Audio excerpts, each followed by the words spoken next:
예, 오늘 오전 10시 반부터 조국 전 장관 부인 정경심 교수의 구속영장에 대한 영장 실질 심사가 이제 진행이 됐는데요. 아직 결과는 나오지 않은 상태고 좀 시간이 걸릴 것 같습니다. 그래서 통상 보면은 이게 새벽에 나오더라고요. 이렇게 좀 중대한 사안은 언론을 피하기 위해서 저는 그렇게 하는 거 아닌가 그런 생각도 드는데, 어쨌든 내일 아마 새벽, 오늘 밤 늦게는 내일 새벽에 나올 것으로 이제 예상이 됐는데요. 그래서 저희가 오늘은 이 영장 발부가 발부가 되고 안 되고도 있지만은 이게 좀 어떤 의미가 있고 지금까지 이게 법적으로 어떤 함의가 있는지에 대해서 전문가분들을 모시고 오늘 좀 얘기를 들어보고자 합니다. 그래서 변호사님, 법조계의 뭐라고 해야 되나, 거물급 변호사님 두 분을 모셨습니다. 예. 조수진 변호사와 신민영 변호사님 나오셨습니다. 변호사님 안녕하세요. 네, 안녕하세요. 네, 안녕하십니까. 예, 안녕하십니까. 저기 끝에 계신 분이 신민영 변호사님, 가운데 계신 분이 조수진 변호사님. 네, 조수진입니다. 신민영입니다. 아니 왜 시작부터 가짜 뉴스를 말씀하세요? 그래, 이게 가짜 뉴스인가요? 거장이 저는 왜 조 변호사님이 거장이구나 하고 그러는데. 그러시. 네. 아니 제가 두 분을 다 사실은 뭐라고 해야 되나, 이제 뉴스에서 막 뵙고 그러면 저보다 사실은 제가 진행을 하고 있지만 저보다 훨씬 더 유명하시는 분들이라서. 네, 이거 아닙니다. 가짜 뉴스. 제가 오늘 출연하게 돼서 정말 영광이네요. 저도 영광입니다. 알릴레오 지금 촬영하고 오셨잖아요. 예, 맞습니다. 어떻게 아세요? 제가 뒷조사를 좀 합니다. 그러니까 알릴레오 역시. 같이 유시민 이사장이랑 진행하면은 유명인이지. 예, 제가 뉴스에 많이 나오긴 합니다. 네, 그러니까요. 최근에. 약간 몸이 10개라도 부족하신 분인데 이렇게 나와주셔서 감사드리고, 우리 신 변호사님은 예전에 노회찬 의원님하고 네. 이렇게 인연이 있었어요. 네, 맞습니다. 그렇죠? 예, 초선이실 때 같이 일을 했었어요. 그래서 머리가 예전에 레게머리 그거 본인 아니라고. 네, 그거 저 아닙니다. 그래요? 네. 동생인가요? 쌍둥이 형인데. 쌍둥이요? 아직까지 찾고 있습니다. 그렇군요. 네, 연락이 안 됩니다. 집 나간 쌍둥이 형, 네, 신민영 변호사 쌍둥이 형, 빨리 돌아오시길. 연락 주세요. 밑에 좀 이렇게 글씨 좀 이렇게 사람을 찾습니다 하고 좀 내보내 주시죠. 예, 빨리 돌아오시길 바랍니다.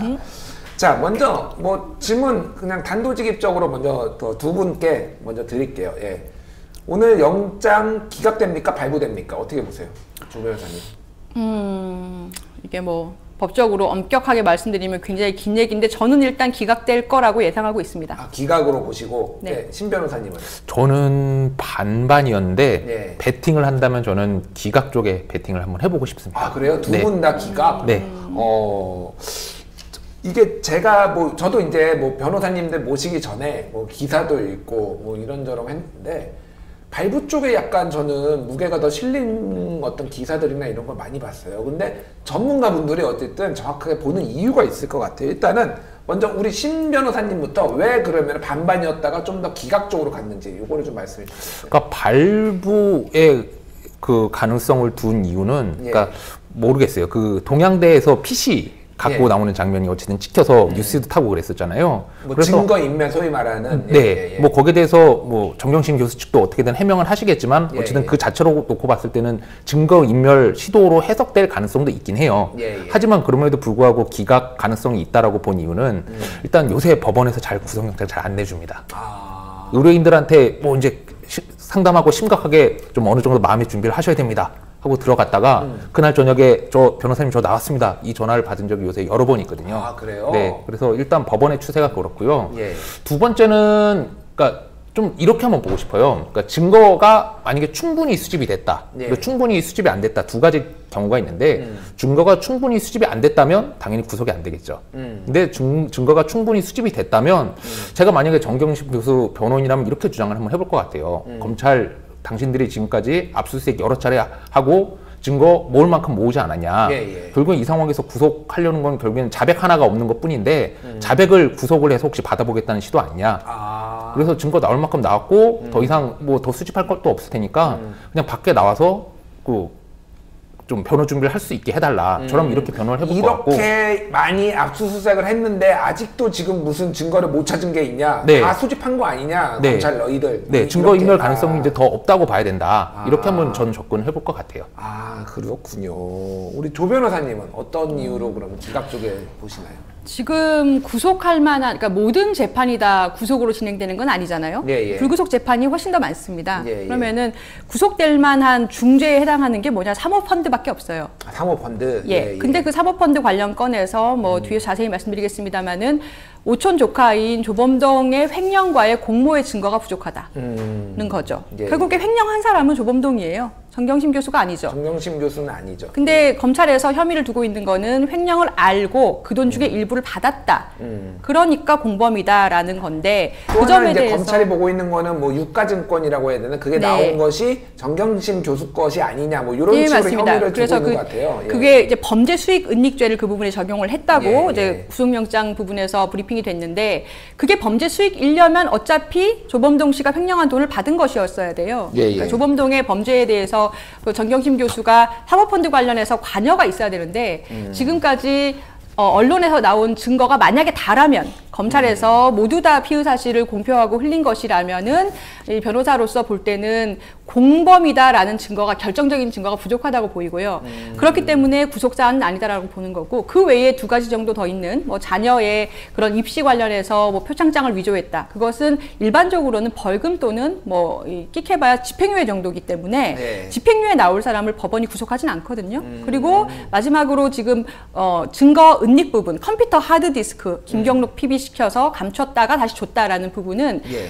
그것만 가지고 구속하기에는 그것도 좀 부족합니다. 결국에는 사모펀드 관련성에 대해서 조범동의 진술이 뭐냐 그게 이제 키 포인트인 것 같아요. 조범동이 그동안 구속돼 있으면서 조사를 받으면서 우리가 알 수 없는 예. 그 증거에서 정경심 교수와 자기가 어떻게 관여돼 있는지를 얘기를 어떻게 했는지 그걸 봐야 되는데 언론에 나온 게 다라면은 좀 부족합니다. 아 그렇군요. 알겠습니다. 좀 더 이제 뭐 자세히 그 혐의들에 대해서 얘기를 해가면서 좀 짚어보도록 하겠습니다. 일단 그 신 변호사님, 네, 예. 지금 정경심 교수가 받고 있는 게 혐의가 11가지. 네. 굉장히 많아요. 이게 뭐 어떤 거고 좀 설명을 좀 해주시겠어요? 아, 이거 저 명색이 변호사인데 저도 정리하기가 정말 쉽지가 않더라고요. 예, 좀 예. 조 변호사님과 좀 나눠서 좀 그 설명을 한번 해볼 수 있으면 해봤으면 좋겠는데. 컴퓨터 갖고 오셨잖아요. 네. 한번 그 크게 세 묶음입니다. 혐의가. 크게 세 묶음. 네. 하나는 자녀 입시 관련해서 자녀 입시, 뭐 동양대 표창장이라든지 키스 인턴 증명서 예, 예. 이 문제가 있고 또 하나는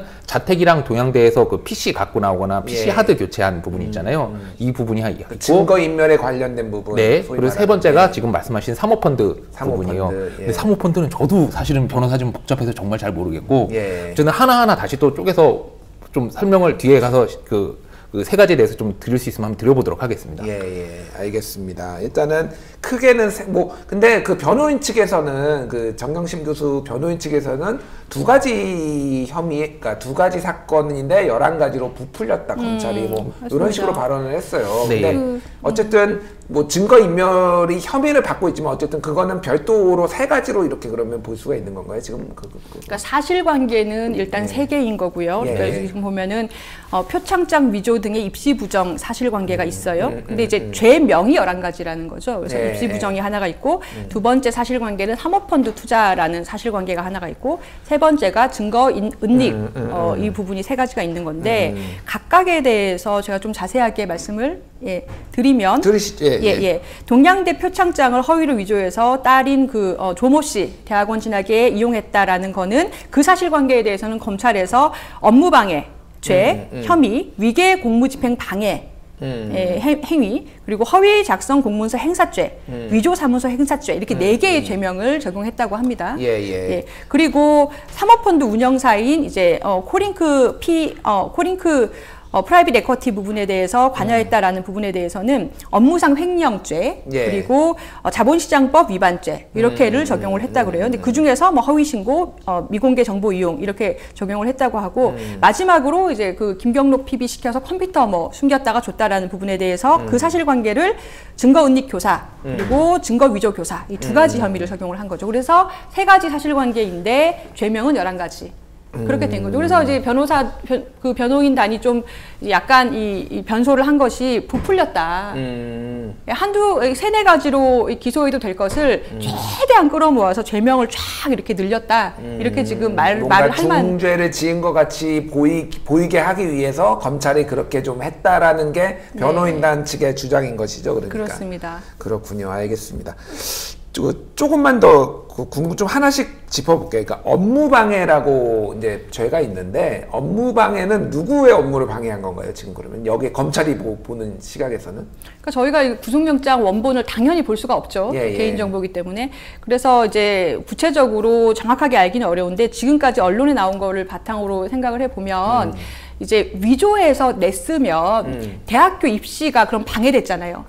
속였지 않습니까? 그러니까 그러면은 뭐 부산대라든지 아니면은 다른 대학이 뭐가 있어요? 고려대라든지 뭐 이런 데의 업무를 방해한 것으로 그 대학이 업무가 방해를 받은 것으로 지금 이게 되는 거군요. 그런 거죠. 그러니까 부산대 의전에 그 의학전문대학원에 진학할 때 그 위조 표창장을 썼다라고 돼 있기 때문에 그러면은 그 이제 사인인 그 부산대 또는 뭐 그러니까 뭐 그 부산대학교 자체에 또는 뭐 고려대의 입시 업무를 방해했다 이렇게 볼 수 있는 거죠. 그렇군요. 그 자본시장법 위반 이거는 어떻게 봐야 뭐가 그러니까 문제인 건가요? 지금 이게 좀 복잡할 것 같아요. 네, 뭐 자본시장법 관련해서는 또 이제 가지가 친 게 한 3가지가 있어요. 일단은 그 사모펀드 운용사 코링크에서 컨설팅을 실제로 해주지도 않았는데 허위로 컨설팅 명목으로 돈을 받아갔다. 해서 업무상 횡령이 그게 횡령이 따라왔고요. 또 하나는 이제 그 미공개 정보를 미리 듣고 그래서 그 미공개 정보를 이용해서 투자를 했으니까 이거 자본시장법 위반이 있고 또 하나는 그 블라인드 펀드, 그러니까 그 투자 내용에 대해서 알 수 없다라고 주장을 그렇게 했었는데 사실은 알고 봤더니 알고 있었던 거 아니냐. 그래서 그 신고할 때는 블라인드 펀드라고 신고를 했으니까 허위 신고를 한 거 아니냐. 그래서 역시 또 자본시장법 혐의가 이렇게 따라 나온 걸로 알고 있습니다. 알겠습니다. 네, 그리고 그 횡령 부분은 조범동 씨가 지금 그 투자자들의 돈을 개인적으로 현금으로 출금해서 빼돌렸다 이렇게 지금 그 혐의가 주된 게 돼서 구속된 거잖아요. 그 돈의 일부를 정경심 씨가 알고도 받았다. 그 부분도 굉장히 주요한 혐의인 거죠. 사모펀드 관련해서는 어쨌든 전체 지금까지 뭐 이제 언론에 나온 거나 검찰의 수사 진행을 보면은 조범동 씨가 뭐 소위 말하는 주범인 거는 확실한 것 같아요. 지금 전체적으로 이거를 그림을 그리고 움직였고 정경심 교수는 그러면 얼마나 여기에 알고 있고 뭐 개입을 했느냐가 이제 다툼의 여지가 있는 뭐 그런 상황인 것 같기는 합니다. 알겠습니다. 그냥 이거는 뭐 개인적인 질문인데요. 이 11가지 혐의 중에서 야 이건 검찰 너무 무리하는 거 아니야? 너무 좀 무리수다라고 생각되시는 게 뭐가 있나요? 좀 저는 근데 이거 너무 민감한 사안이라서 정말 개인적인 그리고 제가 전제를 하고 싶은 게 원래 그 사건 기록을 전체를 보지 않으면 알기가 어렵습니다. 그렇죠. 그런데 지금 검찰에서 언론에 공표한 것만을 전제로 한다면 이렇게 깔아야 될 것 같아요. 그게 아니면 제가 점쟁이지 뭐 변호사겠어요. 아니 그럼요. 저희가 뭐 시청자분들도 다 그건 이해를 하실 거예요. 그러니까 공개된 정보로만 가지고 판단했을 때 어떤 게 좀 무리수다. 그런데 저는 그 증거를 은닉했다라는 컴퓨터 하드 부분요. 물론 이게 이론상은 맞는 얘기예요. 뭐 컴퓨터 하드를 이제 자기 사물함에 넣었다가 김경록 PB가 나중에 검찰에서 내라고 하니까 냈잖아요. 그게 그렇죠. 은닉 행위가 완성됐다. 인멸은 안 했지만 증거를 은닉했다가 냈으니까 그게 은닉죄다. 이렇게 지금 은닉죄를 정경심 교수가 시켰으니까 그거를 이제 교사한 거다. 이렇게 지금 기소를 했는데요. 일반적인 사건에서 증거를 이렇게 가져갔다가 내라고 했을 때 파괴하지 않고 파쇄하지 않고 그냥 내면 그건 기소 안 해요. 그러니까 뭐 하드디스크를 밀어버리거나 뭐 그런 것도 아니고 뭐 복구를 한 것도 아니잖아요. 검찰이 그렇다고. 네, 맞습니다. 만약에 뭐 차에 있는 그런 블랙박스 뺐다가 그거 어디 갔어요? 주세요 하면 사실은 여기 있습니다. 핸드폰 그거 어디 갔어요? 주세요. 최근에도 제 의뢰인 한 분도 핸드폰 안 냈다가 그거 갖고 오세요 해서 하고 줬거든요. 그런 거는 일반 관행상 그렇게까지 이제 뭐 이제 증거 인멸한 것도 아닌데 기소 안 하거든요. 그건 좀 이거 너무한 거 아닌가 좀 그렇군요. 알겠습니다. 신 변호사님은 어떻게 좀 이거는 좀 너무 무리한 거 아니야? 저도 똑같은 입장이에요. 그 형사 사건 관련해서 기록을 보지 못한 상태에서 그 무리한지 아닌지를 좀 판단한다는 게 정말 조심스럽긴 한데 저는 그냥 양측면에서 말씀드리고 싶어요. 일단은 꼭 정경심 교수 사건이 문제라서가 아니라 이렇게 언론에 관심을 받는 사건 같은 경우는 좀 검찰에서 너무 가혹하게 이렇게 뭐 턴다 그러죠. 그러니까 가혹하게 너무 이것저것까지 다 수사하는 거 아니냐 이런 사건으로 보이는 것들이 꽤 있어요. 그리고 어쨌든 이 정경심 교수 수사 관련해서도 좀 여느 개인 수사와 달리 너무 이것저것 건드린 느낌은 있는 건 맞아요. 근데 또 한편으로는 또 이게 과연 아주 이상한 일인가 그러면 또 반대 측면에서 보시면 아주 이상하지 않다라고 볼 수 있는 측면도 있거든요. 왜냐하면 어찌됐든 간에 뭐 그 유명인인 그 법무장관을 올렸던 조국 교수 가족 사건 이래서가 아니라 그러니까 한국 사람들 그리고 우리나라 그 학부모들이 제일 민감해하는 그 입시 문제랑 관련돼 있었잖아요. 그리고 수시 관련해서도 좀 이상한 거 아니냐라는 의혹이나 불만들이 있었는데 이 그 수시 관련해서 갖고 있던 일말의 불안감이 조국이라는 유명 인물을 통해서 터져 나온 거기 때문에 글쎄요, 또 어떻게 보면 그 검찰 입장에서는 이거 특히 그 입시 관련해서는 좀 이렇게 좀 접근할 수도 있는 거 아닌가, 양 측면이 다 있는 것 같습니다. 제가 볼 때는. 알겠습니다. 두 분의 말씀에서 이미 이게 얼마나 지금 예민하고 조심스러운 사안인지가 다, 저도 사실은 제가 여기서 진행을 하고 있지만 다른 방송에서는 뭐 얘기도 할 때도 있는데 욕을 무지하게 먹습니다. 정말 저 인간은 도대체 뭐 하는 인간이냐부터 뭐 내려와라. 그래서 저도 참 움츠러들게 되더라고요. 잘못하면 성이 이제 바뀔 위험이 그러니까요. 있습니다. 뭐 조민영, 뭐 이렇게 될 위험이 있기 때문에. 알겠습니다. 자, 이제 영장이 뭐 어찌됐든 이제 가정입니다. 이제 영장이 이제 발부가 되면은 어떤 프로세스로 어떤 과정으로 앞으로 진행되는지도 잘 모르시는 분들이 많아서 그거에 대해서 좀 여쭤보고 싶어요. 어느 분이 심 변호사님이 좀 말씀해 주실까요? 네. 영장이 발부가 되면은 이제 어떻게 되는 건가요? 그러면 이게? 일단은 정경심 교수 같은 경우는 그 법원 밑에 있는 방이 있어요. 휴대폰도 못 갖고 들어가고 들어갔다 나오신 분들은 엄청 심심하고 지루하다 그러더라고요. 거기서 이제 결과가 나오길 이렇게 기다리고 지금 서울구치소로 일단 이동을 했다고 하더라고요. 네, 거기서 그 구치소에서 결과를 기다리고 있을 거고 판사, 그러니까 이 송경호 판사 같은 경우는 이제 그 금방 5시 50분에 여기 신문을 끝마쳤다 그러는데 검찰 측이 제출한 그 뭐 의견서라든지 증거 기록을 살펴보고 변호인이 제출한 의견서 이렇게 살펴보면서 구속영장을 발부할지 말지 이거를 좀 고민할 것 같습니다. 지금 아마 고민하고 계실 거예요. 그러면은 만약에 이제 구속영장이 발부가 되면은 바로 서울구치소에서 바로 들어가는 건가요? 그러면? 네, 그런 거죠. 그러니까 지금 서울구치소로 5시 50분에 거의 7시간 가까이 신문을 했어요. 이거 굉장히 이례적입니다. 그러니까 보통은 영장실질심사라는 게 구속 필요성이 있는가, 그러니까 도주 우려나 증거인멸 우려가 있는가를 보는 게 원칙이잖아요. 그래서 뭐 한두 시간 내에 끝나는 경우가 많은데 이건 거의 재판하듯이 했어요. 그러니까 제가 볼 때는 그렇지 않고서는 7시간씩 할 수가 없어요. 이례적으로 길었습니다. 그렇죠. 그러니까 유죄심증을 판사한테 줬느냐라는 게 이제 쟁점이 관건이 될 거고요.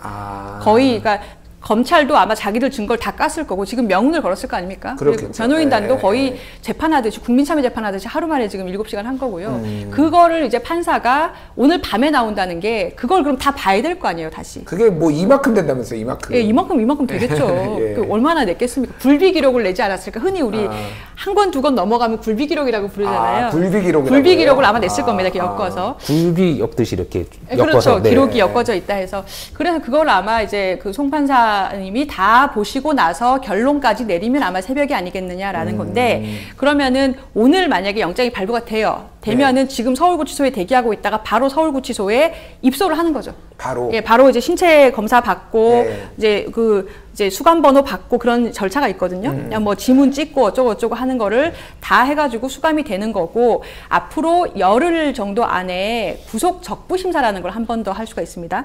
다른 판사한테 구속이 이제 영장이 발부가 됐는데 이 영장이 정당한가를 한 번 더 볼 수 있어요. 한 번 더 보는 거예요? 네네. 근데 이 사건의 경우는 만약에 한 번 발부가 되면은 그렇게 큰 의미는 없을 거예요. 그 구속 적부심사가 의미가 있는 경우는 그 사이에 합의를 한다든가 아니면 새로운 증거를 낸다든가 경황 없이 구속된 경우에 이제 뒤늦게 소명을 한 번 더 들어보는 거거든요. 근데 이 사건은 이미 완전하게 소명을 했기 때문에 별로 이렇게 바뀌진 않을 것 같고 적부심사를 포기할 가능성도 있을 겁니다. 그러면은 며칠 동안이나 구속이 되는 건가요? 이렇게 들어가면은? 구속은 일반적으로 한 달 내에 구속 사건은 무조건 기소를 해야 돼요. 기소를? 예. 그래서 한 달 내에 재판이 시작된다고 보시면 되는 거죠. 한 달 내에 재판이 시작되고 그러면 구속 상태로 재판을 쭉 하게 되는 거고, 정경심 교수의 경우는 지금 건강이 굉장히 안 좋다고 하잖아요. 뭐 뇌종양, 뭐 뇌경색 이제 그런 얘기들이 나왔죠. 그러면은 아마 제가 그 변호인이라면 재판이 시작이 되고 나면 보석 청구를 할 것 같아요. 병보석. 그러니까 지금 이제 여러 가지 진단서라든지 그런 거를 붙여서, 왜냐하면 구치소는 아무래도 그 안에도 병동이 있고요. 뭐 병원도 갈 수 있습니다. 그렇지만 아무래도 이제 돌발 상황에 좀 이제 취약하기 때문에 이런 점을 붙여서 병보석 신청을 하거나 그럴 가능성도 있고요. 그 상태로 그러면은 보석이 되지 않으면 구속 재판으로 쭉 진행이 되는 건데 구속 재판은 무조건 또 6개월 안에 끝내야 됩니다. 그래서 빨리빨리 재판이 진행이 되는데 지금 혐의가 어쨌거나 11가지 아닙니까? 그러니까요. 증인을 얼마나 많이 불러야 되겠습니까?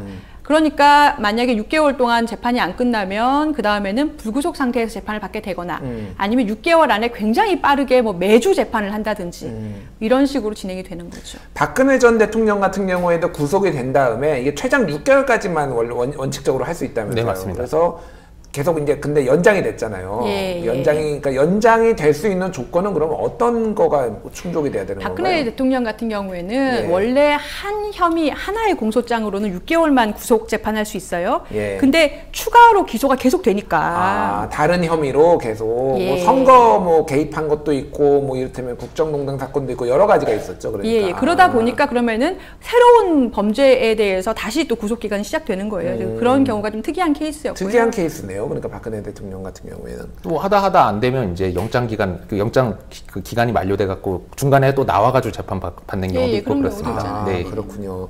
어쨌든 그러면은 지금 오늘 구속영장이 기각이 되든 발부가 되든 곧 검찰의 기소가 지금 들어간다는 얘기네요, 이거는. 그렇죠. 네. 그렇군요. 그러면 어쨌든 이게 수사 마무리 단계에 이제 있다라고 보면 되는 건가? 이제는 이제 재판의 단계로 넘어가는 수사 마무리 단계라고 보면 되는 것 같군요. 신 변호사님한테 여쭤볼게요.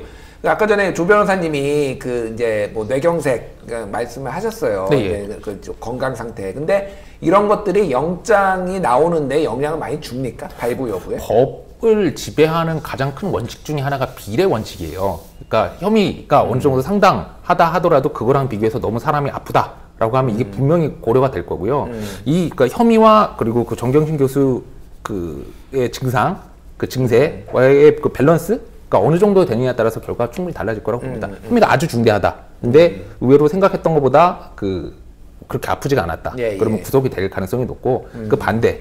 혐의는 별거 아닌데 증세가 아주 심하다. 그러면 그러니까 기각될 가능성이 높고 이렇게 보시면 될 것 같습니다. 알겠습니다. 저희 시청자 댓글 좀 잠깐만 소개를 해드릴게요. 이순규님이 이 코너 참 좋네요 라고 말씀하셨어요. 이 코너가 지금 저희 방송에 처음 구성된 코너인데요. 저희 시청자분들이 만족을 하시나 봐요. 자주 나와 주셔야 되는 거 아닙니까? 이렇게 시청자분들이 좋아하는데. PD님이 엄청 크게 웃으셨네요. 자, 김용희님은 진짜 너무너무 한다는 생각만 든다 이렇게 말씀을 하시고요. 뭐 여러 의견이 있는데 좀 약간 너무 검찰이 약간 무리한 거 아니냐 뭐 하는 반응들이 많고요. 아자님은 의혹 많은 한국당도 똑같이 그만큼 털나는 거지라고 말씀하셨습니다. 뭐 저희가 정치적인 색깔은 없습니다만 이런 뭐 의견도 있다라는 거를 이제 소개를 시켜드린 거고요. 요즘에 유행하는 뭐 말 중에 하나가 너 자꾸 그러면 법무부 장관 추천한다? 법무부 장관 보내버린다? 이렇게 얘기를 한다고 그럼 굉장히 쫀다고 하더라고요. 지금 한때 차기 법무부 장관으로 나경원 의원을 추천하는 목소리가 굉장히 많았어요. 압수수색 할 곳이 많을 텐데요. 그러니까 지금 뭐 정치적인 편향성은 없습니다. 뭐 미국에 있는 뭐 대학까지 압수수색을 해야 되는 그런 상황. 검찰이 바쁘겠는데요. 제가 농담을 하다가 어디를 하고 있는지 까먹었어요. 알겠습니다. 뭐 최근에 아까 전에 신 변호사님께서 말씀하셨는데 최근에 좀 영장들이 전체적으로 기각이 되는 분위기다라는 거를 말씀하셨어요. 그래서 얼마 전에는 조국 전 장관 동생인 조건 씨의 그 영장이 청구가 됐는데 실질 심사도 안 했는데 본인이 출석하지 않았는데 출석을 안 했는데 이제 기각이 됐다라는 것도 있어서 그게 뭐 5년 만에 한 번 있었던 일이다라고 해서 뭐 또 봐주기냐 이런 얘기가 나오고 그랬었는데 왜 지금 그러면 그런 분위기로 가고 있는 건가요? 왜 영장이 잘 발부가 안 되는 분위기로 법원이 그런 분위기를 잡고 있는 건가요? 이거 관련해서는 제가 시중에 떠도는 야사 같은 걸 하나 말씀드릴게요. 뭐냐면 이 정권 초기에 그 사법농단이라고 해가지고 뭐 검찰이 법원에 대해서 압수수색도 하고 그런 일이 있었잖아요. 그래서 그것 때문에 좀 법원이 검찰에 대해서 섭섭함을 느끼고 있다. 그래서 그 설이 있습니다. 그래서 이제부터 우리도 당해보니 좀 엄격하게 봐야겠다. 그래서 이제 영장 청구 같은 걸 그러니까 영장을 잘 안 받아준다라는 설이 있고 법원에서 인권 의식이 높아진 건가요? 네, 당해보니 굉장히 문제가 많아요. 네. 이거는 상당히 좀 신선하네요. 제가. 네. 그러니까 사실은 법원과 검찰은 굉장히 원칙적으로는 하나는 행정부의 한 외청 기관이고 하나는 사법부이기 때문에 굉장히 다른 그거지만은 기관이지만은 왠지 모르게 건물도 붙어 있고 법조계라는 걸로 하나로 묶여 있고 그래서 편의를 또 많이 봐주는 것들이 있지 않냐라는 세간의 시선들이 있었어요. 이를테면 예를 들면 영장 청구를 했을 때 잘 뭐 이제 봐준다라든지 뭐 이런 것들을. 근데 이제는 그것들이 뭐 확인된 건 아니지만 네. 좀 더 엄격하게 야 우리가 언제부터 한식부였다고 그러면서 좀 더 이렇게 엄격하게 보는 그런 썰이 있다라는 말씀하신 거죠. 근데 네. 그게 사실인지 아닌지 모르겠지만 진짜 요 근래 들어서 그 영장 제가 체감하기에는 영장이 받아들여지는 그 확률이 굉장히 좀 낮아진 느낌이 있습니다. 그러니까 이런 것도 기각이 돼? 하는 게 많이 기각이 되더라고요. 기본적으로는 사실은 뭐 인권적 측면에서는 불구속 재판이 원칙이게 맞고요. 그리고 지금 그 법원에서 만약에 그런 인식이 있다면 아마 구속해서 재판을 하게 되면 한 사람의 인생이 굉장히 많이 파괴가 돼요. 그러게요. 이를테면 일단 해고되고요. 해고되고 직장에 못 나가니까요. 해고되고요. 그리고 주변에 동네에 소문 다 나서 이사 가야 되고요. 나중에 무죄가 나서 풀려나더라도 그리고 가정이 깨지는 경우도 많고요. 직장을 잃은 사람이 다시 재범에 이르는 경우도 많고요. 여러 가지로 해서 어쨌거나 될 수 있으면 불구속 재판을 하자라는 게 계속 몇 년 동안 강화되어 온 추세고요. 그리고 또 이제 구치소가 서울구치소 굉장히 과밀 상태입니다. 그래서 사실은 공간이 없어요. 공간 문제가 좀 있고 이제 여러 가지 여러 가지 문제가 있는데 방향이 그렇게 간다면 그건 맞는 거죠. 근데 이 사안의 경우는 지금 만약에 실형이 나올 가능성, 유죄 가능성이 있다면 구속영장을 발부할 수밖에 없을 겁니다. 결국 다시 돌아가면 사모펀드 관련한 증거가 얼마나 검찰이 지금까지 언론에 발표하지 않은 증거가 얼마나 있느냐라는 게 쟁점인데요. 근데 제가 약간 영장이 나올라나 생각을 한 게 저는 구속영장은 청구할 거라고 생각했어요. 처음부터. 영장 청구 안 할 거면 이렇게까지 할 필요가 없거든요. 근데 청구를 했을 때 뭔가 히든카드가 있나 보다라고 느낀 게 윤석열 검찰총장이 이번에 국감장에 나오셔서 하시는 얘기를 듣고서 저 정도로 자신감을 보이는 거면 아마 뭔가 구속영장 청구 뒤에 뭔가 감춰놓은 사모펀드 관련된 증거가 있나 보다. 이렇게 생각을 좀 한 장면이 몇 장면이 있었거든요. 그 쿨하신 분, 그분. MB 때 쿨하게 이제 수사하셨던 우리 총장님께서. 그런데 또 구속영장 내용이 뭔지에 대해서 제가 뭐 원본 못 봤지만 브리핑이나 언론 내용을 보니까 또 별게 없어요. 그렇다면 이 상태면은 영장이 나오긴 좀 어려운 게 아닌가. 저는 그래서 아까 영장 기각될 거다 이렇게 말씀드린 거예요. 알겠습니다. 이제 뭐 한두 개만 더 질문을 드리고 정리를 해야 될 것 같아요. 시청자분들이 좀 궁금해하시는 게 있는데 구속영장이 발부가 되고 안 되고가 재판의 뭐 결과에 영향을 미치는 게 있는지 이런 것들을 좀 궁금해하세요. 신 변호사님이 먼저 말씀해 주시죠. 결과에 영향을 미친다기보다 구속영장을 발부하는 사람도 판사고 그리고 본재판을 하는 사람도 판사잖아요. 근데 구속영장을 발부한다는 건 아무래도 실형 가능성이 높기 때문에 나중에 집행유예나 벌금 받을 사람을 그러니까 그렇게 구치소에 가둬놓지는 않거든요. 그래서 판사가 보기에 어쨌든 실형 가능성이 높다. 라고 판단해서 구속영장을 주는 거기 때문에 그럼 또 다른 판사가 봤을 때도 이 사람은 실형에 해당한다 라고 이렇게 판단할 가능성이 높다고 봅니다. 구속영장 발부가 영향을 주는 게 아니라 그걸로 유추할 수 있는 거니까 이 죄의 무게나 뭐 실형 가능성을 유추할 수 있는 거다라는 말씀이시죠. 그리고 두 번째 또 하나 말씀하면 뭐 사석에서 얘기를 해보면 그러니까 어찌됐든 간에 판사도 인간인지라 그러니까 어떤 사람을 이렇게 그 사회에서 떼내서 이렇게 뭐 격리시킨 거에 대해서 되게 부담을 느끼는데 일단 구속이 돼 있는 경우는 아무래도 좀 거기에 대해서 실형을 내리는 건 좀 마음이 조금은 가볍다고 그 얘기를 하더라고요. 그냥 생으로 있는 사람을 자기가 결정해서 넣는 것보다 이미 구속돼 있는 사람을 그냥 거기 있어라 하는 거니까 좀 마음이 가볍다. 그렇군요. 조 변호사님은? 그러니까 구속영장이 발부가 된다면 굉장히 이제 판이 달라진다고 보셔야 됩니다. 그러니까 그래요? 그러니까 실형 나올 유죄 가능성이 굉장히 높은 증거를 판사가 봤다는 거예요. 그러니까 재판에서도 그 증거가 나올 것이고, 그러면은 아마 이제 정경심 교수가 실형이 나올 정도로 중범죄와 연루됐다라는 확실한 증거가 있다는 그런 표식이 될 거고요. 그렇다면 사실은 그 다음에는 뭐 수사를 더 확대를 하겠죠. 어쨌거나 그런 판도는 아마 그렇게 갈 것이고, 그러면 조국 국면이 끝나지 않을 거고요. 약간 그런 정치적으로는 그런 면이 있겠고, 재판에 있어서는 사실은 말씀하신 그대로입니다. 재판 구속될 정도면 사실은 증거가 확실한 거거든요. 그래서 유죄 가능성이 높은 거고, 또 하나가 구속이 되면 피의자 본인은 방어권 행사가 굉장히 제약돼요. 그렇죠. 구속돼 있는 사람이 뭐 편지 써서 내보내고 뭐 누구 만나고 이게 굉장히 제약되잖아요. 변호사 접견을 통해서 이제 하게 되는 그럴 수밖에 거죠. 없고. 근데 본인이 어디 가서 여기서 뭐 증거 여기 하드디스크에 있고 무슨 자료 정리해야 되는데 이런 게 전혀 안 되잖아요. 컴퓨터 사용 안 되죠. 인터넷 사용 안 되죠. 사람 못 만나죠. 사람 만나면 10분밖에 못 만나요. 변호사 아닌 경우에는. 그래서 방어권이나 재판 준비가 굉장히 어려워집니다. 그래서 좀 이제 더 난항을 겪게 되겠죠. 알겠습니다. 이제 뭐 시청자 여러분들이 어떻게 이제 오늘 그 방송을 보셨는지 저는 굉장히 유익하고요. 저도 뭐 잘 법 알못이라서 제가 이렇게 두 분 변호사님 얘기를 듣고 좀 전체적으로 그림을 그리는데 큰 도움을 받았습니다. 시청자 여러분들도 아마 많은 도움을 받으셨을 거예요.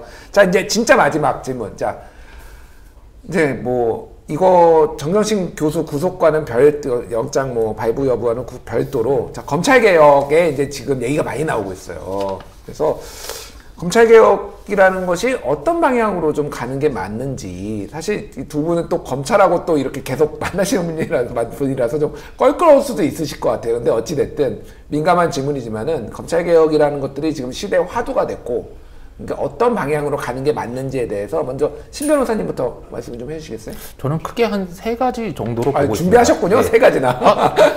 네, 늘 생각하고 있는 건데 생각을 안 하셨어요? 저는 하세요. 저는 아무 생각이 없습니다. 일단은 하나는, 그러니까 만약에 개혁을 한다 그러면 수사권이랑 기소권은 좀 분리를 할 필요가 있지 않나. 그러니까 미국식으로. 네, 검찰이 팔다리까지 다 갖고 있는 상황이니까, 만약에 뭐 예를 들어서 뭐 그렇다는 게 아니라 검찰총장이 꼭 찍어가지고 수사해 그러면 그 검찰에 달려있는 팔다리로 몰려 들어가지고 이렇게 사람을 옥죄는 일이 벌어지는데, 좀 이거 관련해서는 이렇게 분리하는 게 필요하지 않을까 생각을 하고 있고요.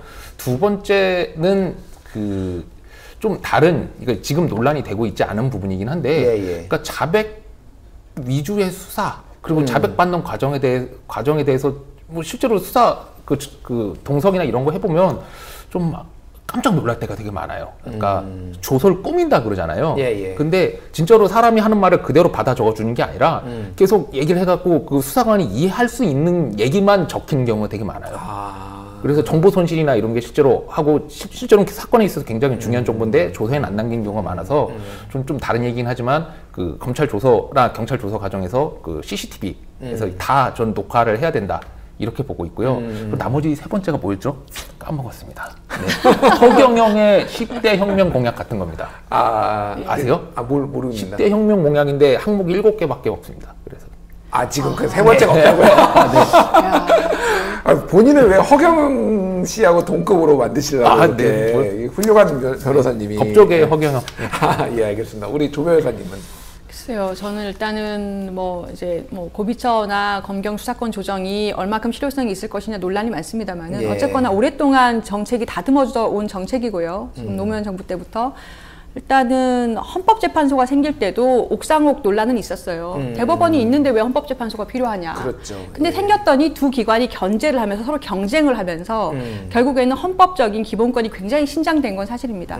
그래서 저는 공수처, 일단은 검찰의 힘을 빼는 거가 중기 목표가 돼야 되겠죠. 그래서 고위공직자 비리수사처 법이 국회에서 이번에 11월까지 꼭 통과가 돼야 되고요. 검찰하고 검찰하고 말씀하신 것처럼 수사권하고 기소권 분리되는 법안도 꼭 통과가 되어야 되고, 장기적으로는요. 사실은 검찰이 국민 눈치를 보려면 민주적인 정당성을 부여를 받아야 되겠죠. 말하자면 검찰총장 내지는 일정 부분까지는 국민투표로, 국민들이 선거로 뽑는 직선제를 장기적으로 검찰에 대해서 여러 가지 시스템이 갖춰진 다음에는 우리도 고려해 볼 필요가 있다. 뭐 미국식으로 그렇게 가는 거를, 그런 걸 말씀하시는 거죠? 그러니까 예, 그렇습니다. 직접 그러니까 주민들이 투표해서. 그러니까 행정부 수장도 지금 국민이 뽑고, 그리고 입법부도 국민이 뽑아요. 근데 사법부는 사실은 민주적 정당성이 전혀 없습니다. 근데 다 지금 사법부에서 좌지우지 판단을 하고 있어요. 이게 맞을까요? 저는 좀 문제가 있다고 생각하고, 그래서 검찰총장도 이제 어느 정도 장기적으로 시점이 되면 국민이 투표로 뽑을 수 있어야 된다고 생각해요. 그렇군요. 그게 또 우려하시는 분들도 많이 있더라고요. 어떤 포퓰리스트 법조인 뭐 이런 분들이 뭐 돼가지고 굉장히 많은 뭐 권한을 행사할 경우에 대해서 어떻게 책임질 거냐라고 뭐 하시는 분들, 저는 뭐 찬성 반대를 말씀드린 게 아니라 그런 의견도 있었다는 거를 이제 말씀을 드리고요. 오늘 정말 바쁘신데 오늘 두 분 나와주셔서 감사드리고 저희 시청자 지금 뭐 칭찬 일색입니다. 와 이런 분들이 계속 나와야 된다. 자주 나와주실 거죠? 여기 댓글창 분위기 굉장히 좋네요. 아 굉장히 좋아요. 아유, 감사합니다. 제가 요새 욕을 많이 먹어가지고 누가 욕을? 누가 조별호단님을 욕을 해요? 그래요? 욕 많이 해요. 아, 네. 그렇군요. 여러분 감사합니다. 여기 나오셔서 힐링을 하시기 바랍니다. 네. 예. 댓글창 한번 보고 싶네요. 지금까지 긴급토론의 조수진 변호사, 신민영 변호사님이었습니다. 두 분 감사합니다. 네, 감사합니다. 감사합니다.